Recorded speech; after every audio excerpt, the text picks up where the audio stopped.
बच्चों हम पढ़ रहे थे क्लास 11 के लिए रसायन विज्ञान, और अब तक हम यहाँ पे रसायन विज्ञान के 2 दायरे पार कर चुके हैं।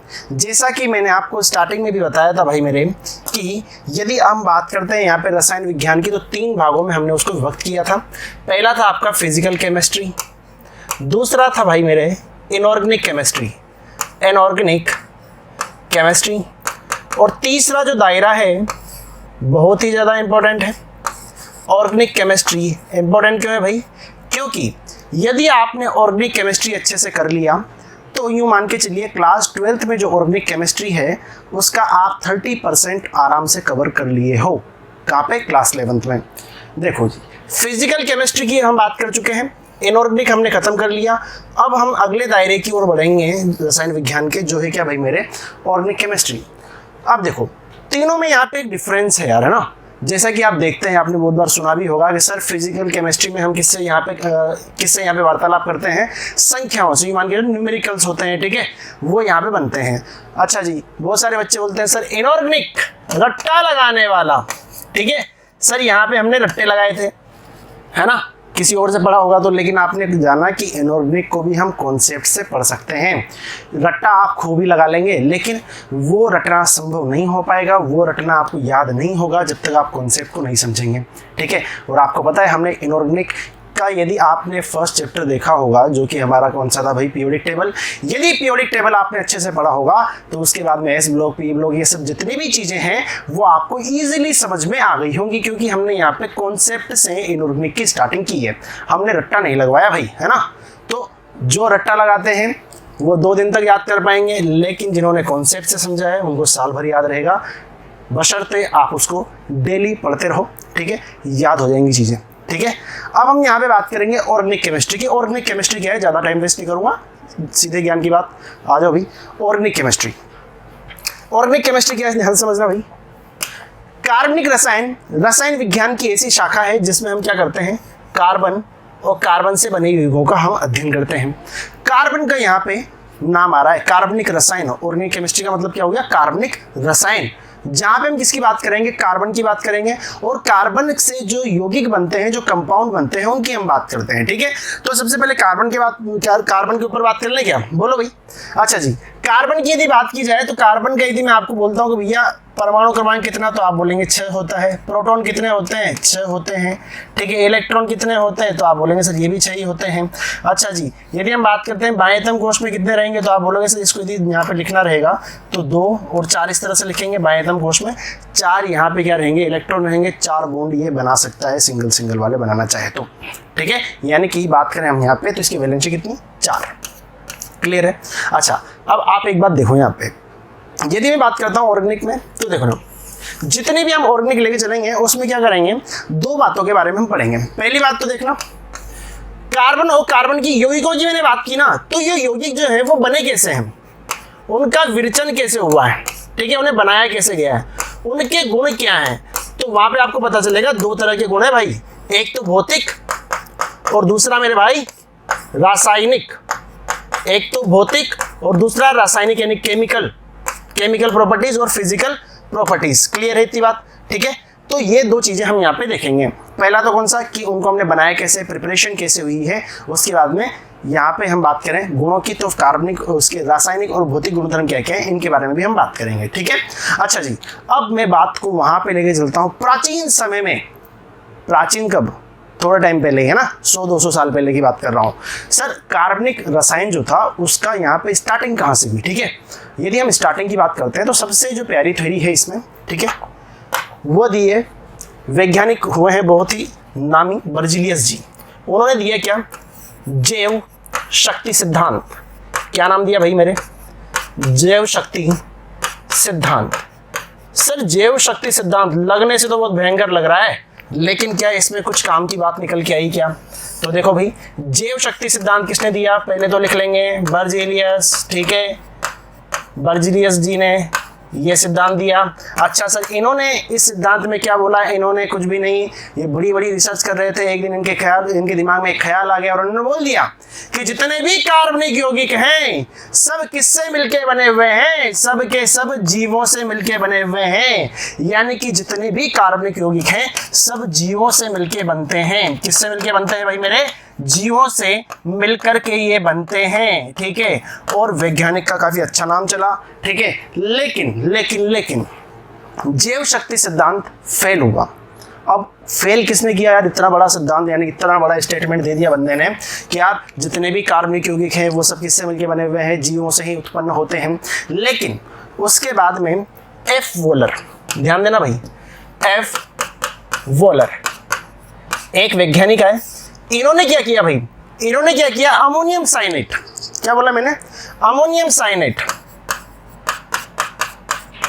अमोनियम साइनेट लिया, प्रयोगशाला में कदम रखा और अमोनियम साइनेट से इन्होंने बना दिया क्या मेरे भाई? यूरिया। क्या बना दिया? यूरिया। इनके दिमाग में बात आ रही थी कि यार बर्जीलियस जैसा कैसे बोल गए जैव शक्ति सिद्धांत में कि कार्बन क्योंकि यहाँ पे जीवों से ही बन रहे हैं। तो इन्होंने लेबोरेटरी में, प्रयोगशाला में एक्सपेरिमेंट किया और वहां पे किसको लिया? अमोनियम साइनेट को लिया। जैसे ही उन्होंने अमोनियम साइनेट को गर्म किया, थोड़े से एक्सपेरिमेंट हुए, 2-5-10 दिन लगे, उसके बाद में क्या बन गया? यूरिया।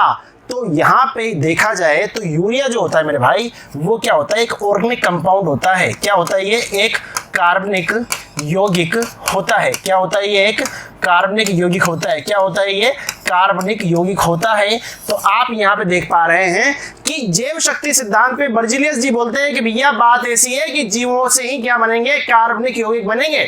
लेकिन उसके बाद में वैज्ञानिक आए, कौन से? F volar. उन्होंने इस बात को नकार दिया। उन्होंने बोला कि ये देखो मैंने अमोनियम साइनेट से यूरिया बना लिया और यहाँ पे जो अमोनियम साइनेट है वो कोई जीव नहीं है, वो कोई जीव नहीं है, लेकिन जो यूरिया है वो कार्बनिक यौगिक है। भैया तुम्हारा तो खात्मा निश्चित है। और इस जगह पे जैव शक्ति सिद्धांत को खत्म कर दिया गया, यानी कि ये सिद्धांत पूरी तरीके से खत्म हो गया, खात्मा हो गया, यानी कि निपटारा हो गया इस सिद्धांत का।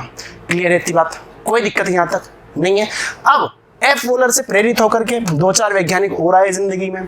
कौन कौन से? कोल्बे, एक वैज्ञानिक कोल्बे। उन्होंने क्या कर लिया भाई? उन्होंने क्या कर लिया? उन्होंने एसिटिक एसिड बना दिया। उन्होंने क्या कर दिया? प्रयोगशाला में एसिटिक एसिड बना लिया। उसके बाद बर्तुनियस आए, उन्होंने क्या बना दिया? मिथेन बना दिया। क्या बना दिया मेरे भाई?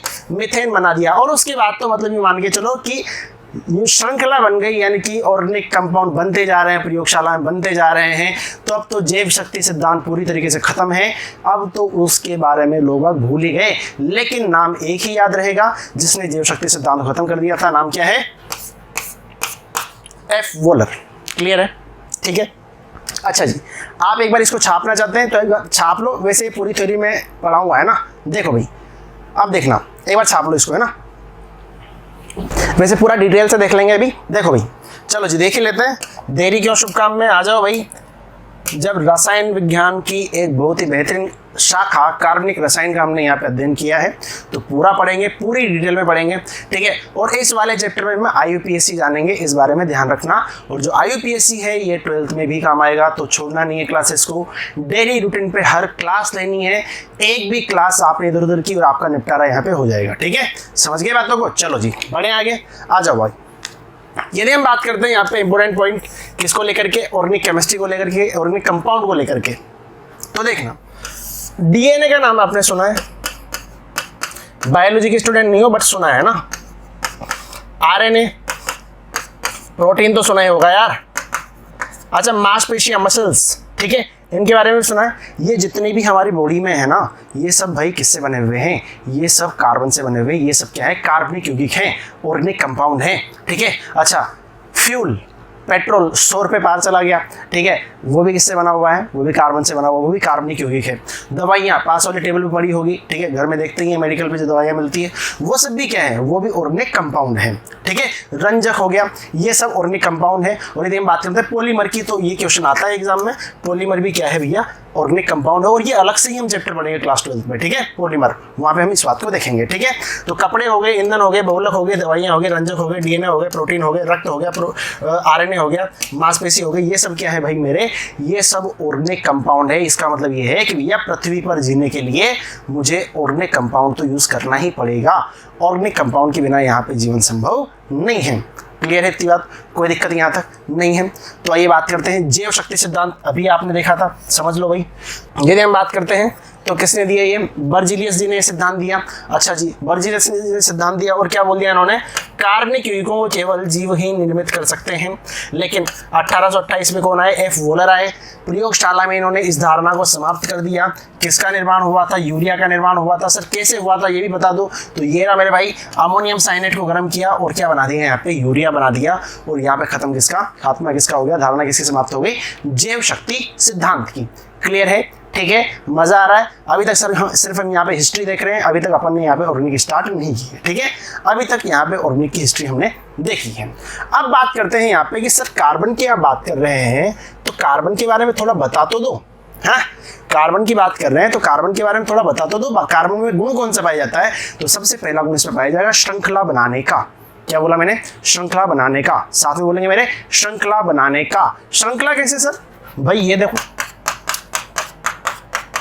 ये लो जी, ये श्रृंखला ही तो बन रही है ना, एक चेन ही तो बन रही है ना। यानी कि ये क्या कर सकता है, चेन बना सकता है। कार्बन क्या है, बहुत ही एक्सपर्ट है चेन बनाने में, श्रृंखला बनाने में, इसके बराबर एक्सपर्ट कोई भी नहीं है। ठीक है, अगली बात देखेंगे। अच्छा, अभी आपको बताया था मैंने कार्बन का जो परमाणु क्रमांक होता है वो कितना होता है, 6। इलेक्ट्रॉन भी कितने होते हैं, 6 होते हैं। ठीक है, अच्छा यदि मैं इसको लिखना चाहूँ तो 2 और 4 जो होता है, यानी कि 4 जो रहेगा, 4 इलेक्ट्रॉन जो रहेंगे इसके संयोजी कोश में रहेंगे। इसका मतलब 4 बॉन्ड बना सकता है, चतुर्संयोजी है। तो ये लो भाई, ये क्या होता है, चतुर्संयोजी होता है, टेट्रावैलेंट होता है, यानी कि 4 सहसंयोजक बंध ये बना सकता है।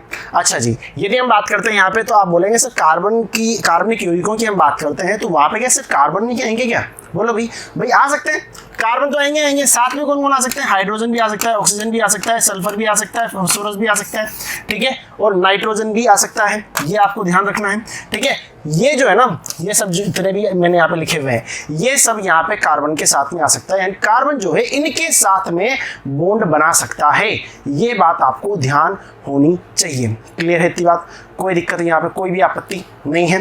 ठीक है, तो ये बातें आपको ध्यान रखनी है। पहली बात तो हमने देखो यहाँ पे क्या समझा, सबसे पहले बात तो हमने प्राचीन में देखा हमने ऑर्गेनिक केमिस्ट्री की हिस्ट्री में जाकर के कि भैया सबसे पहले जैव शक्ति सिद्धांत आया। जैव शक्ति सिद्धांत में क्या बोला गया कि जितने भी कंपाउंड है, ऑर्गेनिक कंपाउंड है, वो किससे मिलकर बने हुए हैं, वो जीवों से मिलकर बने हैं। बाद में एफ वोलर आए, उन्होंने प्रयोगशाला में एक्सपेरिमेंट किया। एक्सपेरिमेंट में उन्होंने क्या बताया कि भाई देखो मैंने यहाँ पे अमोनियम साइनेट से क्या बना दिया, यूरिया बना दिया, और यहाँ पे धारणा खत्म हो गई जैव शक्ति सिद्धांत की। ठीक है, उसके बाद हमने देखा कि कार्बन के जो मुख्य गुण हैं वो कौन कौन से हैं। ठीक है, तो अब मैं जहाँ तक मानता हूँ कि अभी तक आप इसको सिर्फ और सिर्फ इसको रिवाइज कर लो। ठीक है, ताकि एक बेस आपका बन जाए।